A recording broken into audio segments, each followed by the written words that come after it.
Welcome to A Pair of Bookends, the book club you can carry anywhere.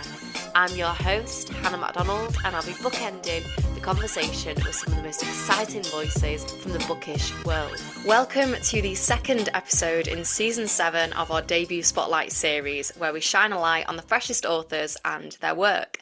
Today, that spotlight is on Elspeth Wilson and her debut novel, These Mortal Bodies. Elspeth Wilson is a Scottish writer and poet. Her work has been shortlisted for the Nan Shepherd Prize and the Penguin Right Now scheme. Her poetry pamphlet, Too Hot to Sleep, was published in 2023, and her debut novel, These Mortal Bodies, was published by Simon & Schuster last year and will be released in paperback later this month. Elspeth hosts the Substack Neurodivergent Notes on Writing, where she interviews neurodivergent authors about their work. Her debut, These Mortal Bodies, was described by author Emma Van Straten as Saltburn meets Mean Girls meets The Craft. These Mortal Bodies is a novel set in the world of a prestigious university where outsider Ivy is determined to belong. She embraces the culture, explores the legacy of the college, and joins the world of secret societies. But in one life-changing year, Ivy will have to decide just how much sisterhood means to her and just how far she's willing to go to become part of this world. It's an intoxicating story exploring obsession, toxic friendship, and what divides us, and I'm delighted to be joined by Elspeth to talk all about it. Welcome to A Pair of Bookends. Thank you so much for having me, and thank you for that lovely intro as well. It's really nice to be here, especially as a fan of the podcast and having heard like so many Stop. authors I really like on it. Thank you so much for coming on. I am so excited to dive into this book, and I honestly have so many questions. I found it so thrilling, and it's one of them like page turners where you just need to find out what's going to happen and what these characters are going to do. But before we dive into your book and your writing journey, I do like to start by asking what you're currently reading. Yeah, so I'm reading a couple of things at the moment, but one of the ones that's really interesting to me is How It Works Out by Miriam Lacroix. So that's Lacroix. And she is a French Canadian author. I don't know, a Canadian author. I assume French Canadian because of the name, but maybe not. But essentially, the book is a book of short stories, and it follows a couple called Miriam and Alison. And in each story has the same characters, but in completely different situations. So I'm talking wildly different. Like one of the stories is about them being cannibals, and then one of them is a praying mantis, and another one is a dog. So it's like Oh my very God. inventive. Some of them are a lot more grounded and feel kind of more in this sort of like contemporary queer literature space, like, but also still very incisive and interesting and funny. But yeah, very inventive. And I think it's quite interesting thinking about it as a writer and just a person in general, because I always think one of the really interesting questions is kind of what is personality and what is character, both in a fiction sense, but also in the wider meaning of what someone's character is. Yeah. And like, I think this book is really cool to have, yeah, the same characters but in completely different situations, and they do behave quite differently in different stories. But over the course of the book, I haven't quite finished it yet obviously, but you do start to see sort of some different patterns in each character and how they behave in different situations. So I just thought it was a really cool concept for a linked set of short stories, and not one that I've really seen done before. No, that sounds so unique.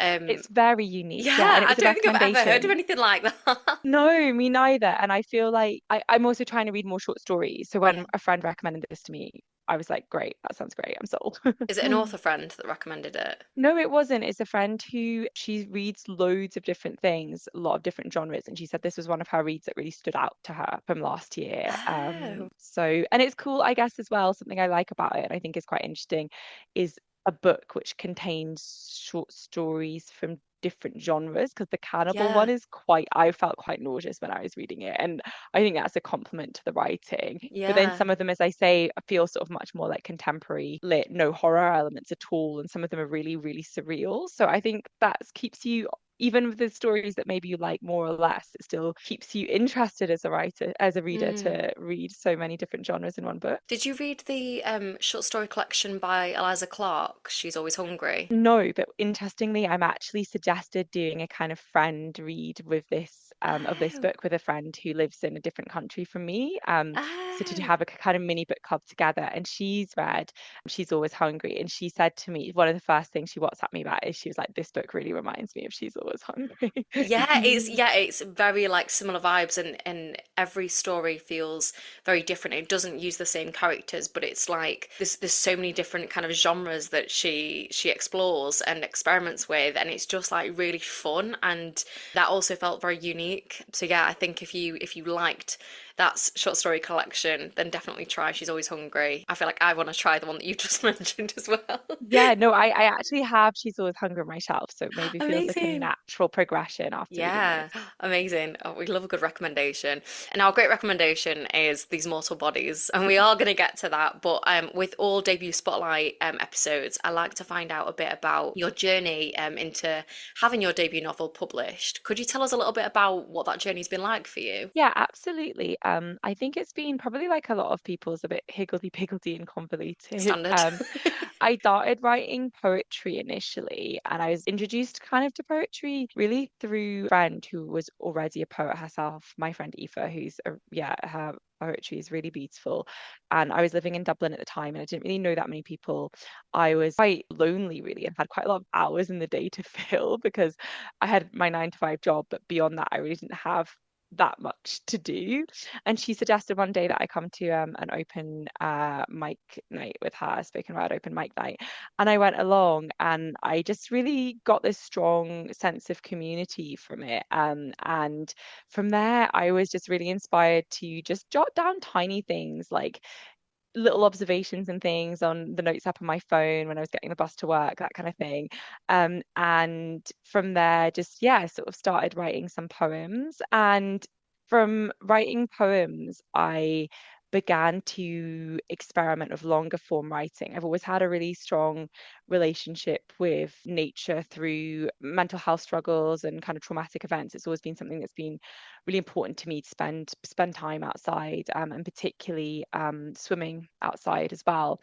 So I kind of started not really with any particular plan, but working on this hybrid prose poetry project. But even that language is something that I've attained really after the fact. I didn't really have too much of a sense of sort of genres or boundaries between different Hmm. forms and what the industry, yeah, how that might be seen as kind of unmarketable, I guess. But I think that was a really good thing because this so I started this work, and essentially, to cut a long story short, I saw the deadline for the Nan Shepherd Prize, which was a prize run by Canongate for underrepresented nature writers that you mentioned there at the beginning. And I just found having a deadline really useful to Mm. just literally get words down on the page, not with particularly any expectation, but to get sort of words down on the page. And then to my surprise, I ended up being shortlisted for that prize with this nature writing work that I mentioned, and also was shortlisted for the Right Now scheme for the same work. Now that book, I did get an agent with that book, but it never got picked up by a publisher. Oh, But my current agent, Cara Clark, who runs a literary agency called Portobello Literary, they were one of the people who set up the Canongate Nan Shepherd Prize. oh. So when they became freelance and set up their literary agency after they left Canongate years later, I was looking for an agent for my novel after the nonfiction had not succeeded in getting a Hmm. publisher. And then essentially it all just kind of worked out timings wise. But I was looking for, yeah, an agent right at the time as they started up their agency. And because they knew my writing already, they were happy to sign me on an early draft of These Mortal Bodies, which was not polished and was very different from the book that is out there in the world today. So that was kind of my writing journey. It's a bit of a squiggly line. I've gone through lots of different genres and forms. I still write poetry, I still write nonfiction. But I think it's an interesting one because although people can definitely get agents through querying, and that's how I got my first agent from what's, called the slush pile, I also think that it never hurts to put your writing out there, because Yeah. actually something I've really learned in terms of writing is you never quite know when something might bear fruit. And I don't mean that in a sort of mercenary way. Like, obviously, I don't think you should look at relationships for what they might bring you. But I just mean sometimes, you might enter a competition and you might get shortlisted or you might not at all, but there might still be something that comes from it years later. So yeah, that's what happened. And then I revised and edited the novel with Caro quite a few times. They're a very hands-on agent. And then we went on submission and I got my offer from Simon and Schuster. So that's kind of a little bit about the publication journey. I love that. We love a squiggly line journey. I Yeah. think most creatives can definitely relate to that. And it just shows in terms of your journey, like how the knockbacks show, that that thing wasn't meant to be, and it all kind of does work out, no matter how long it takes. It is nice to know that, it did eventually work out for you, and that your work has now landed in the hands of readers like me. And I'm really glad that you stuck it out. And I heard you on another podcast talking about journaling, and I was really Mhm. curious how integral journaling is to your writing process. Yeah, so integral. I really try and always do some journaling by hand before I write something which is more of a project, whether that's working on poetry or working on the novel that I'm working on now. I find that it's so crucial for me in terms of mental health. So I Hmm. do journal even, on the weekends when I'm not necessarily, even if I'm taking, a day away from writing my writing projects, I still journal. But in terms of writing creatively, I think journaling just gives me so much headspace to then Mm. feel like I've quietened my mind. Yeah, it sort of gets the Because noise quite out. often, yeah, exactly. Because quite often, what I'm writing is really mundane in my journal. I feel like, and I love that it gives me space for that. I love that it Hmm. doesn't feel like, oh, I have to be thinking through these grand problems or pondering No. anything, philosophical. Like I'm like, oh, maybe I'll do the laundry at 2 p.m. and oh, I forgot this thing. And then sometimes, that grows into maybe thinking, well, why am I so focused on doing the laundry later? Like, is there Mm. something else I'm anxious about? And it might grow from there. But, it's often really prosaic. And I feel like that just really helps me. I'm someone who has like a lot of thoughts jumping into my head at any Hmm. one time. And I feel like whilst that can be really creatively rich, I think if it's too, for me anyway, if it's like too overwhelming and noisy, then I feel quite distracted. So definitely journaling is something that I feel kind of is like a little bit of like a palate cleanser before going to Mm. work on something else. And also it just like really helps me kind of like feel like my brain is a little bit organized at the start of a day. But it doesn't have to be at the start of a day for me. Like I'm definitely not religious about that. I know some people obviously really swear by morning pages, and I think that's great. But for me, I found that it doesn't matter too much what time of day it is, because obviously, we don't always have the luxury to spend the whole morning writing. Like even if I am, trying to write, say like an hour at 8 p.m., if I do Hmm. like 10 minutes journaling at the start, it really helps me.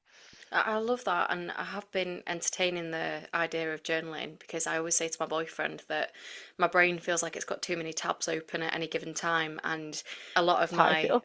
but a lot of my family and my boyfriend especially, who I live with, are saying quite often at the moment that they think that I've got ADHD, and Mm, I've always, I mean, I was told years ago by doctors that I had anxiety, and I've been treated for anxiety, but I think there's a lot of crossover, and I always thought, oh, maybe my brain's too full because of anxiety things, but actually, yeah, it could be that it's ADHD. But yeah, I think journaling could help me sort of close down some of those tabs and like sort of let me get into a creative space much quicker than I'm able to at the moment.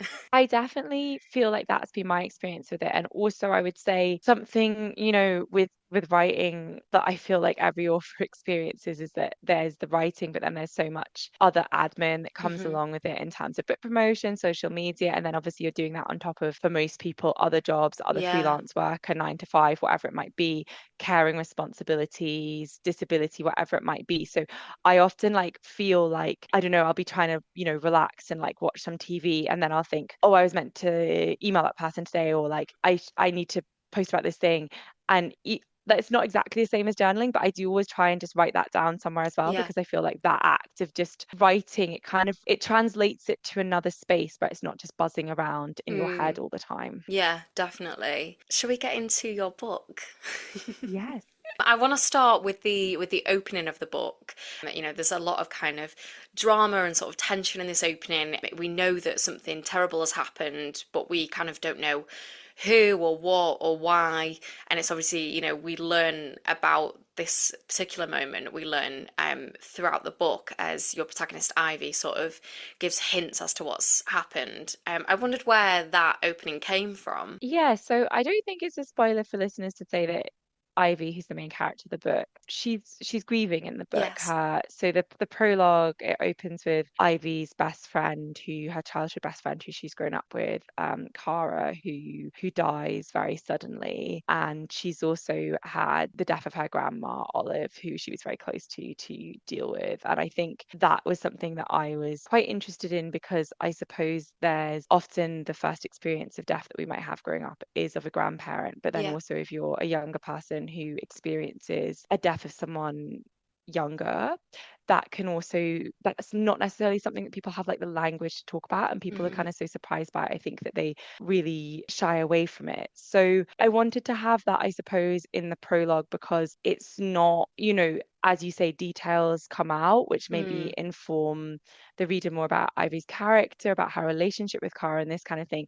But it's definitely was not intended in any way to be a kind of plot twist or anything. I wanted No. that to be really upfront.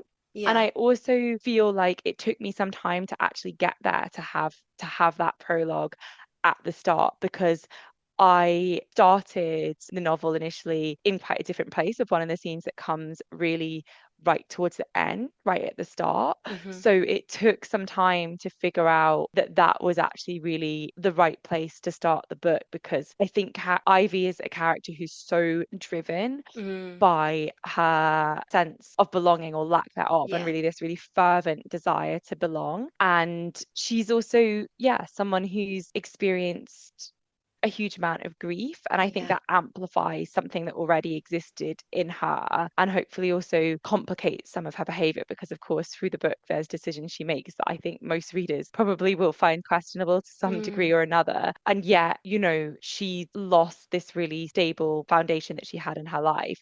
Even if, as the book comes on, something I was also quite interested in writing about is, I think that there's some kind of possessiveness that Cara had over Ivy in their friendship. And I think it's interesting as well to think about, okay, how do we grieve people without completely idealizing them, and Yeah. also giving ourselves space for that, whilst also acknowledging how tragic and deeply upsetting that is. So Mm. I think that there was quite a lot of nuance that I was trying to write in there. But I suppose I feel like I also wanted to be a bit honest with the reader, if that makes sense. Like, this is going to be a theme in the book, if that makes sense. And Yeah. that's there on page one. So yes, if people are prepared to go on Ivy with that journey, that's great. And if they're not, hopefully it's kind of quite clear in the book from the start that that's going to be a part of the story. Yeah, I mean, grief is something that we all experience at some point in our lives, and I think you do a really great job of us seeing the sort of messiness of grief and how unexpected the sort of waves of grief, the sort of emotional journey of grief can be. We see that through Ivy throughout the book, and I think there's a moment where she's sort of talking about how you often have to try and make grief palatable.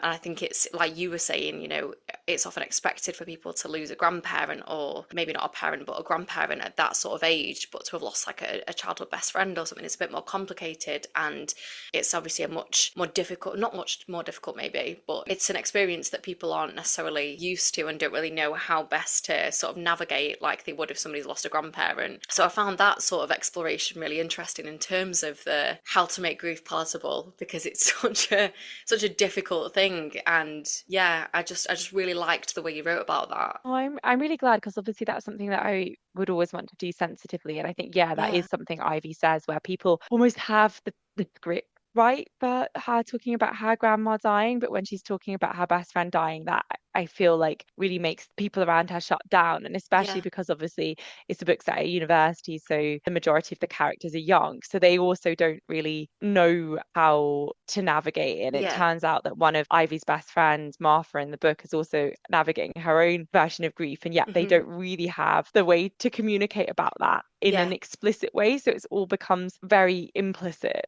Yeah, definitely.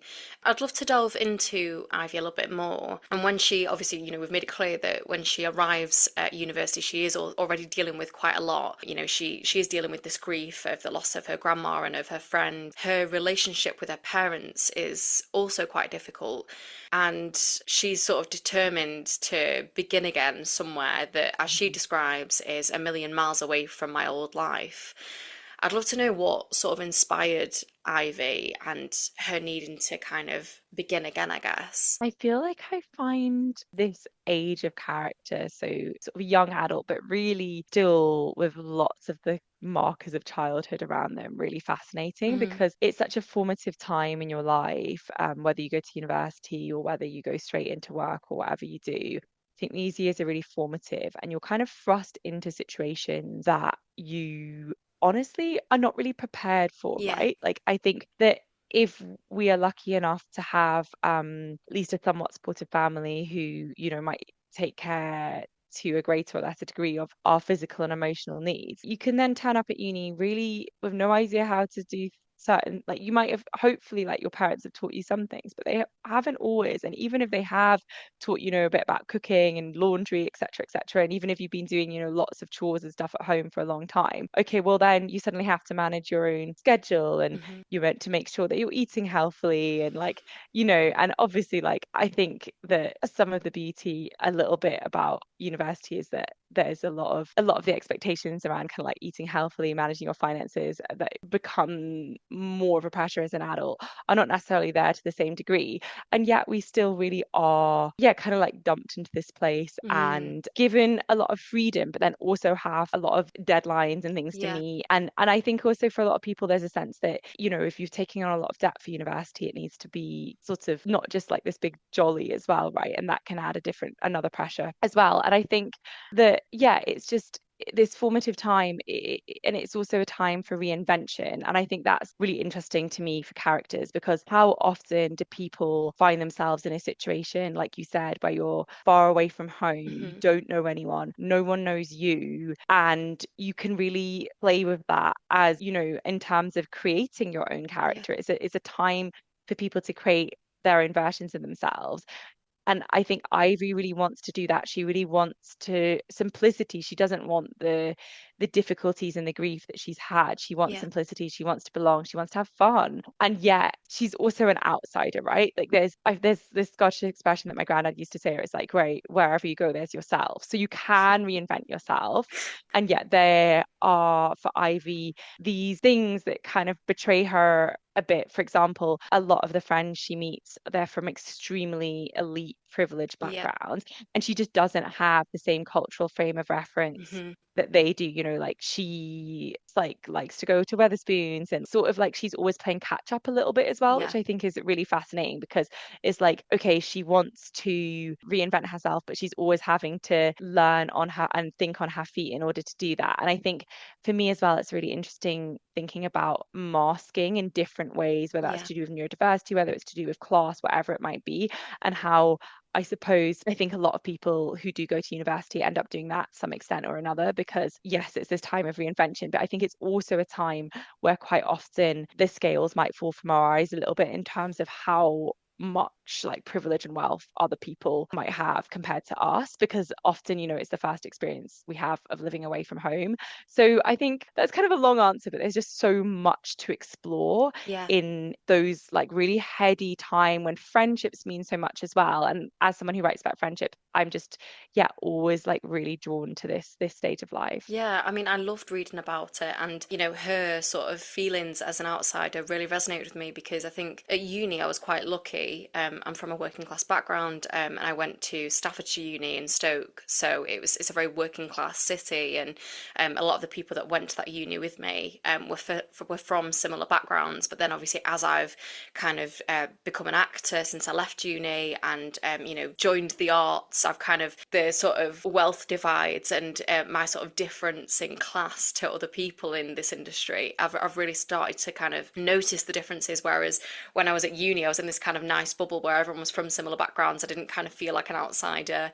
I just got to kind of embrace the wild days of uni. So it's really interesting to see her sort of navigate that. And I really loved, though, that she kind of had an understanding that she had made it to this prestigious uni on kind of, just say, merit, or, you know, because her work and her sort of results from school were good enough that meant that she could come here. Whereas for the others, it might have been, you know, for the friends that she makes there, the reason they're there is probably because of like wealth or connections, you know, family connections. And I think, you know, that's really nice to see. Well, actually, she might be the kind of underdog, but, you know, she's more than earned her place to be there. And I think it would kind of do people good to remember that in some situations. So I'm really glad that you wrote about that, because I do think it's a really, really important topic to explore, and I don't think it's talked about enough. Yeah, absolutely. And I think like I have quite a complicated class background. So like I'm definitely middle class, but a lot of Hmm. my family are working class. And like I definitely have like when my parents are comfortably off now, but when I was younger, we were like quite financially precarious and Yeah. things. And then I went to a really working class primary school and a working class secondary school for a bit of my secondary education, but then I got a scholarship to go to a private school, and it was like this completely different world. And I remember being like totally like kind of having the same feelings as Ivy, where I was like, I've got to change my accent, like I've got to change my cultural references. People are talking about things that I don't even know what they are. And then Yeah. like going to some people's like friends' houses and being like, whoa, whoa, whoa, like I've never seen a house like this before. And Yeah. I think it's something that I think like it's something, you know, you mentioned it there. I think we often talk about class as this monolith, but actually, for a lot of people, you're moving through different class environments at Hmm. different times. Yeah. And your class, I think it's obviously a personal thing as well, how you see your class, but for some people, you know, they will see that as changing throughout the course of their life. Hmm. And I think that that was really important for me to explore in these mortal bodies as well, like the different layers of that experience. Hmm. And someone actually asked me at an event, you know, why did you set this story at like a really elite university? I mean, obviously it's a fictional university, but you know, was it just for the glitz and the glamour? And I was like, no, because I think that something about dark academia, which, you know, I think these mortal bodies sits in the sort of campus novel end of dark academia, is that the institution always has to be some extent the villain itself. And I Yeah. think part of that in terms of elite universities is okay, yes, they do exist to educate people, but I think the primary goal is very often to perpetuate their own power and the systems, as you Mm. mentioned, which surround that in terms of, you know, if we look at universities like Oxford and Cambridge, there's so many families that it's just a tradition that their kids go there. Mm. So I think that for me, it feels like this story couldn't be told without that element of Yeah. class and just like sheer elitism and privilege as well. Yeah, definitely.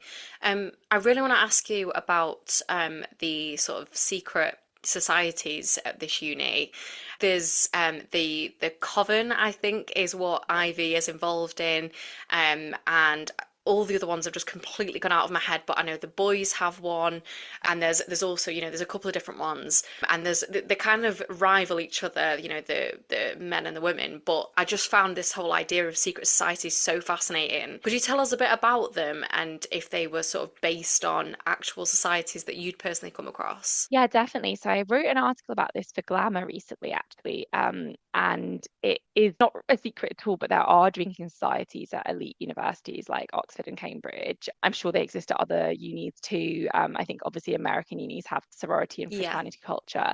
But yes, there are drinking societies, and they tend to be very binary and very gender segregated. And I suppose I just found this really fascinating because, on the one hand, you could see it as just being sort of like antics at university. And I Hmm. think for some of them, and probably more so for the girls' drinking societies, it is that. And yet they obviously are really class based. They tend to be private school students, they tend to be predominantly white. There's a few articles that I can maybe send you to put in the show notes Yeah. written by current students about them. I read one which I thought was really interesting by a student who was a woman of color, and she was saying, you know, they are just very white spaces. Right. So I think there's this kind of idea that they're a bit of fun, and yet they have all this all these issues, like I just said. Mm. And also there's, you know, sort of famous ones like the Bullingdon Society, which is a drinking society that Boris Johnson was famously a member of. So they kind of become these like networks that I do feel like can last throughout, you know, like people's lives as well. You know, Yeah. I'm sure, I don't know who else Boris Johnson was a member with, but I'm sure that, you know, they are kind of a part of the public school boys club as well. Mm. And I guess I just thought it would be really interesting to explore, to kind of push it further, like what if there was this all girls drinking society, but it did have this really long history as well, and if it was connected to this history of persecution of women at the university.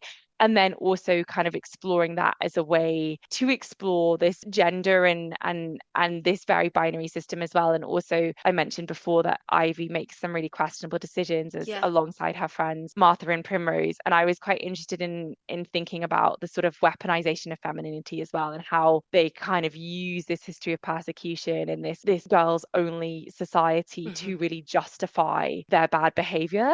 And it felt like a good vehicle for doing that. Yeah, definitely.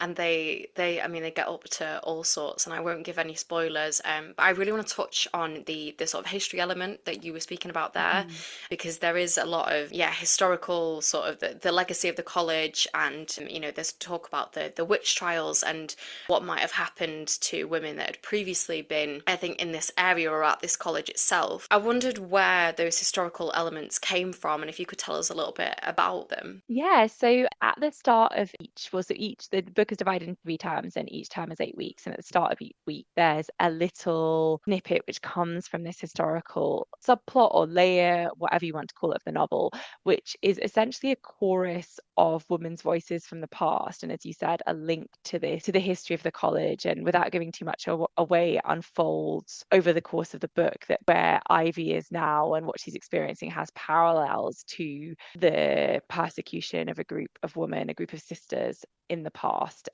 which is also linked to the founding of the coven. And this is very much like not historical, right? Like I felt like I was really using my imagination here to imagine this group of sisters, the St. Clair sisters, and what might have happened to them. And yet it was very loosely inspired by the North Berwick witch trials and just learning about these particular trials, which happened in the reign of James VI of Scotland and James I of England, who had a personal and really horrific obsession with witchcraft and persecuting people, primarily women, as witches. And I grew up really near North Berwick. I grew up in Musselburgh, which is close to North Berwick and East Lothian. And yet I never really heard about these trials when I was growing up. I think my dad has an interest in local history, and he spoke to me about a few sort of things here and there, but it wasn't something that I really ever formally learned about. And I just had this sense that it was something I wanted to write about. Mhm. And actually, it wasn't something that I planned to be a part of the novel. But when I was writing, and especially a few drafts down the line, these voices of the St. Clair sisters just came really naturally. It was probably one of the easiest elements of the book to write. And I think that was partly because there is a lot of exploration of gender and femininity in the book. And some of that, as I said, is obviously, I think, looking at it in a way that is hopefully a lot more nuanced than sort of like men are trash, or like, you know, it can feel very easy to fall into that. And yet I also wanted to recognize the fact that, you know, this is set in a fictional all girls college. And for hundreds of years and still today, it's been a real struggle for so many people who are socialized as women and girls to access education. And the reason that all women's colleges were created is because women were not allowed to be part of universities, and they weren't Yeah. accepted into what were then men's only colleges. So it felt like a way, again, a very fictionalized route, but a way of kind of pairing that history of persecution of women with the present day, and Mhm. also the history of women's access to education. And, you know, why are all girls colleges? You know, why have they existed? And, you know, some still exist today, and that can maybe seem a bit anachronistic to some. And yet there was a time where this was the only way for women at collegiate universities to access an education at all. Yeah, I mean that's crazy. I really want to ask about the sort of differences that you explore between the historical and the contemporary, which is you do this through Ivy is writing an essay on the St. Clair sisters that you just mentioned, and her professor sort of he pushes her to kind of compare the history behind the witch trials and how things might have changed changed or how they might remain the same in the modern world. And he specifically asks, are there any kinds of performances that have replaced the witch trial? Where might more contemporary fears and dangers work themselves out? And I wondered what your answers to those might be. Oh, that's such a good question. A I mean, big yeah, question. firstly, that's really nice that you picked up on this, because I think something for me is that, like, if a novel is set in a university, and particularly if it's kind of described as dark academia, I want there to be like some level of academia in that. So that Yeah. that was kind of important for me to have that in the novel. I think that one of the reasons that I wanted to write these mortal bodies is because I'm so interested in ritual. I studied anthropology at uni, and I really remember thinking in my first year, it's kind of funny that we are studying ethnographies and cultures from different countries when there's so many really weird rituals at Cambridge that Hmm. are just completely sort of normalized. And anthropology as a discipline really has a lot of colonial roots, because many anthropologists were employed by the British government to study, obviously in a really horrific way, people who were colonized at the time. And I think there's a lot of anthropologists who are working against that, but a lot of the roots of the discipline are very colonial. And I think that it's, again, coming from a place where I wasn't super familiar with sort of Cambridge traditions, it was just really interesting to see how sort of rituals around needing to stand up or at a certain time in a dinner service, or wearing these gowns that we had to buy to go to a formal dinner service, they were really normalized. And I suppose that that's where my interest lies around the modern day equivalents, Hmm. is those performances that really exist, I guess, to remind us of the sort of history and power and legacy of a place, but then in reminding us of it, kind of perpetuate it, because as Hmm. we were discussing earlier, one of the things that they do is make things not very accessible, right? Because there's the right and a wrong way to do things, and it's embarrassing if you Hmm. don't understand. There's a lot of acronyms at Cambridge as well, like, and if you don't know what the acronyms are, someone might be referring to something and you just don't know what it is. And I guess, again, it's that way of creating an outsider and an inside elite. And I think that's something which really draws me to dark academia as a genre as well, because so often the main character is the outsider Hmm. looking into a really elite world, and there nearly always is something quite rotten underneath that elite world, and yet they are still quite drawn to it. But to have these elite worlds, you by definition need there to be people on the outside, and not only people on the outside, but people whose labor is kind of propping them up, right? I hope Yeah. that answers your question. I No, don't it know if it does. did. It does. I mean, I know I've mentioned the fact that Ivy's an outsider a few times, but there is, I think it's when she's having a dinner, and she talks about like not like, using the cutlery different to everyone else. And I think it's like using, I can't remember, but it's something around that. And it really like sort of throws her. And I'm panicking now because I've read a couple of campus dark academia books in the last couple of months, and I'm like, have I just mixed them up? But No, no, I'm no, she sure it's this. definitely does She have does. that. Yeah, yeah, yeah. I just started Yeah. panicking then. No, no, um, don't panic. but not understanding the rules that everybody else sort of knows, like the sort of Yeah. social etiquette that's very different. That really comes out in the sort of class divide that I find really interesting. I find it really interesting now, as I've got older, and there's sort of like wealth gaps between you and your friends, and you kind of meet their friends that might be wealthier, and there's things that you kind of don't understand in their world that they know to do. So like I can't even think of something they might do differently when they arrive at somebody's house. They might bring them something expensive, or they might, I don't know, but I find No, I all of totally get you. the I mean, to go on a sort of complete tangent, I think I had a bit of an experience like this last year where I was invited to a hen party. It was so expensive that when I yeah. told my other friend, who's also, because I'm freelance and she's also a freelance creative, so she gets it. And I told her how much it was, and she was like, "Oh, well, how many people is that split between? Because that might, make a difference." And I was like, "No, that's not split between anyone. That is the price per person." So I definitely get that. And I feel like that's what Ivy is experiencing but it's Yeah.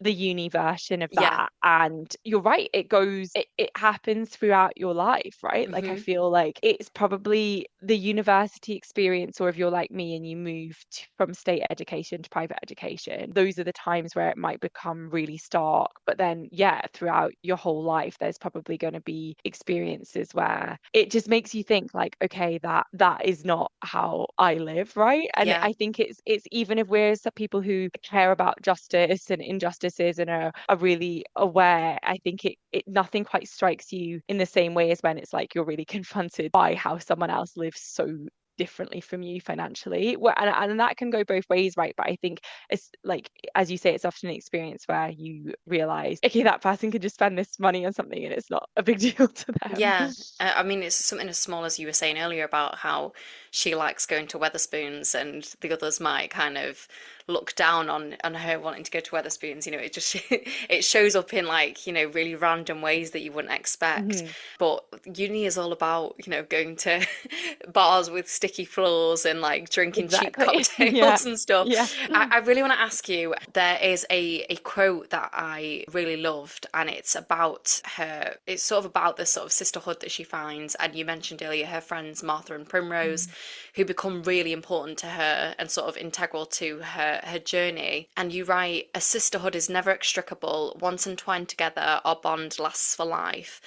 And I wondered how sisterhood became such an important component of your novel, and if you ever felt that Ivy was too obsessed with them, or that it made sense in terms of everything that she's been through. I definitely think that Ivy is too obsessed with him for the last part of your question. I was like, am I I just being think mean?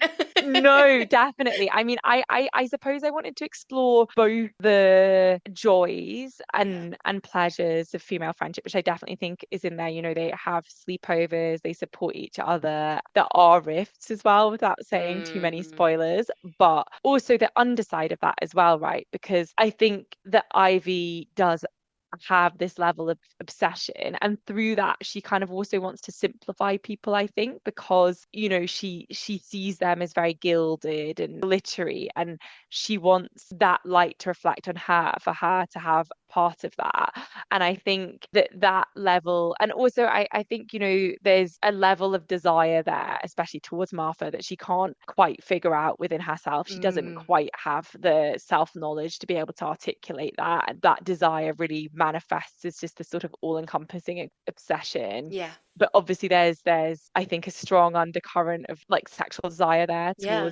towards Martha too, but she's not really able to pick out these different threads of infatuation. And I think that was something again that I was really interested in writing about, how friendship can provide so much joy and it can be have really toxic elements or be very Mm, complicated as well. And those things again are not always extricable from one from the other. And going back to our conversation earlier, I think that friendships are particularly important when you're in this transition phase from childhood to adulthood, because most of us probably might be living away from home for the first time, and mhm. probably most of us don't have a romantic relationship, which, or maybe we do, but it's like, it's, you know, probably our friendships feel equally, if not more important at that time. And not saying that they shouldn't feel more important later on, but that's just the sort of heteronormative trajectory of life, Yeah. is that friendships, you know, for most people, unfortunately, don't spend as much time with their friends going on. But this is a time where you spend so much time with your friends. So they can really shape you as well, both in terms Yeah. of your personality and your actions. And I think that friendship group dynamics are really interesting to me from that perspective, because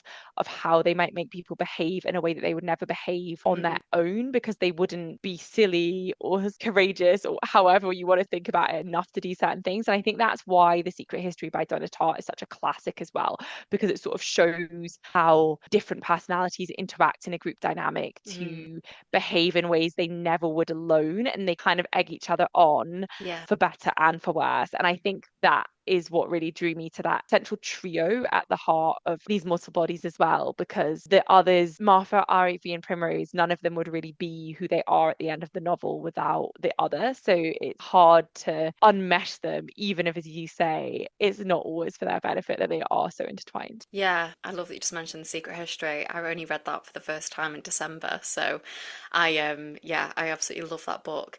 But I think earlier on you mentioned the sort of riffs in this this trio, and I'm not going to give any spoilers because I wouldn't dare, but there's a particular rift that is extremely juicy, and I think you build up to that very well. And my jaw dropped open when something was discovered. I couldn't believe it. But I think it's so interesting looking at friendship at this particular point in somebody's life, because I think that when you're in your little university bubble, everything feels 10 times more intense, and Yeah. you can't ever imagine a life without these people. Everything sort of centers around them, and you kind of don't want to go home and leave them. You want to just stay there.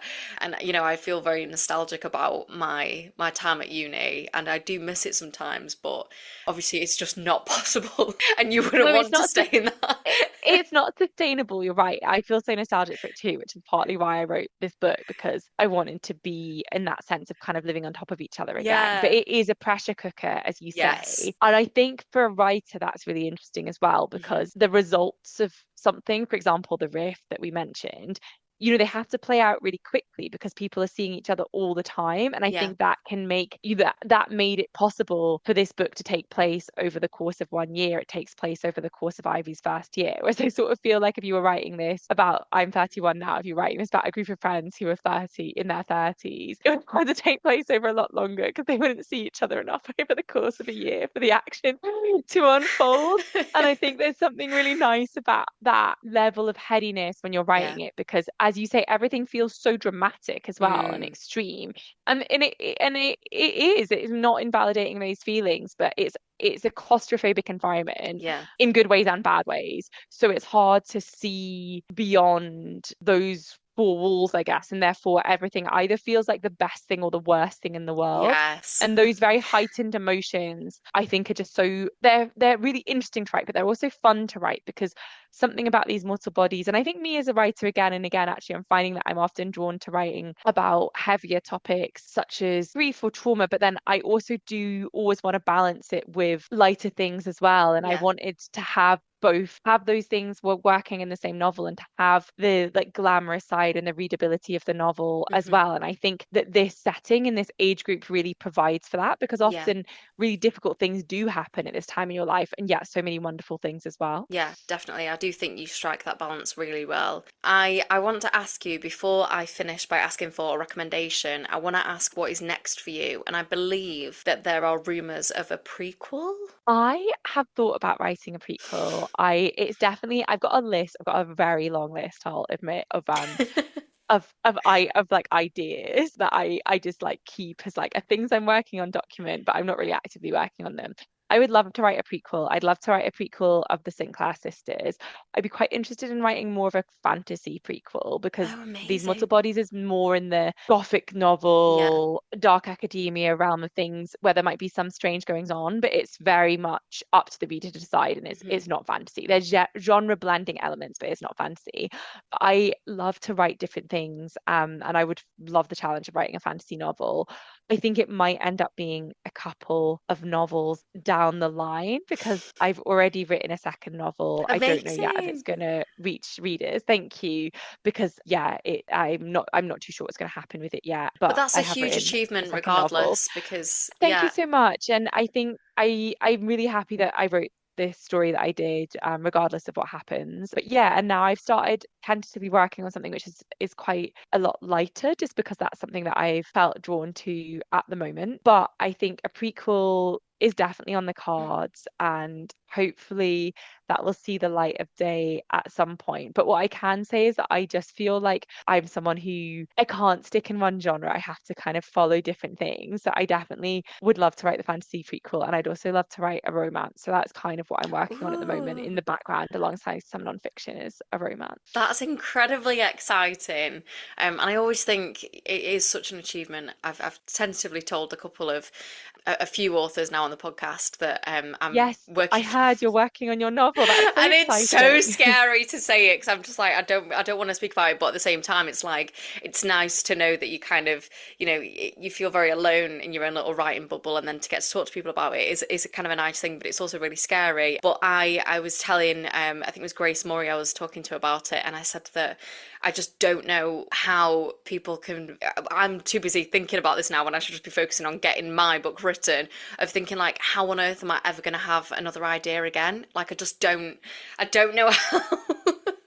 I promise you'll have another idea again. In fact, I think it's a good sign that you're still really in that novel, because I think something that can Yeah, happen is you have too many ideas and you're like, this novel's getting a bit tricky. Maybe I'll change to that other idea yeah, because it's so like new. But that's really exciting. You're writing your novel, and I don't know if it's reassuring, but maybe it's not reassuring. I hope it is. But I would say that it always feels a bit scary to tell people that you're working on a novel, like in my experience at least, because I've just, this second novel that I just mentioned there, I sometimes do think, oh, well, what if I've mentioned that novel and people know that it exists and then it doesn't find a home? So it is scary mentioning yeah, it. But then I also think to talk about what you love and what you're doing and what you're passionate about, not with everybody, but you have when you want to talk about it. I yeah, think that's important and it's nice. And it's also another way of saying like I'm a writer and I'm doing this and this is what, it's kind of like a both confidence in yourself and a little bit of accountability, I think, as well, to say yeah. that you're doing this thing. Yeah, no, definitely. That is good. It's good to hear. Yeah, it's reassuring. Before we let you go, I do like to finish by asking for a recommendation. So, is there anything that you'd like to recommend to the listeners? Yes, absolutely. I was thinking about this and I was like, oh my gosh, there's so many things, but keeping it within the dark academia theme, a book I really loved last year is Venus Flytrap by Emma Madrano.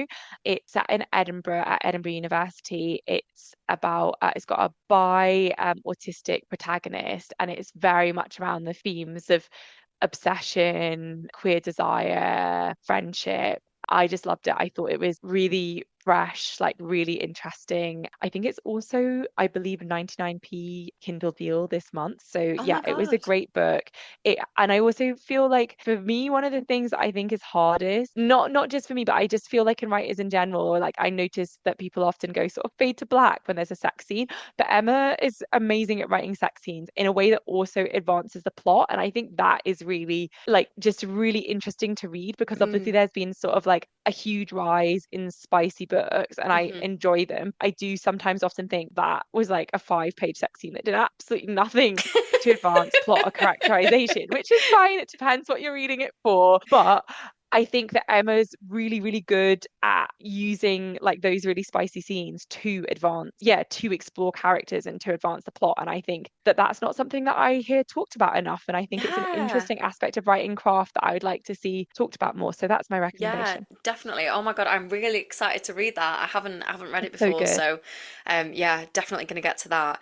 Elspeth, thank you so much for coming on A Pair of Bookends. It's been so lovely to chat to you about your process and about your amazing book. So thank you so Oh, thank you much. so much. Oh, no, thank you so much for having me. It's been really lovely. And yeah, thank you to everyone for listening as well. Where can the listeners find you online, if anywhere? Obviously, I did mention your Probably, Substack before, which the yeah. link for that will be in the show notes. Thank you so much. Yeah, on my Substack, probably mostly on Instagram, I'm at Elspeth Wright. So that's where I am about mostly. I have a very quiet TikTok, but I have taken to heart the advice of choosing one social media that you prefer and doing Yes. it well. So you'll mostly find me on Instagram. Amazing. So listeners, go and give Elspeth a follow. Go buy her book. In the show notes, there will be a link to grab yourselves a copy. And if you enjoyed this episode, please don't forget to review and subscribe. And if you want to give us a follow, you can do so at A Pair of Bookends Pod on Instagram and at A Pair of Bookends on Twitter and TikTok. That is all we've got time for. So thank you so much once again, Elspeth, for coming on the podcast. And thank you, listeners, for listening. Bye bye. Thank you so much. Bye.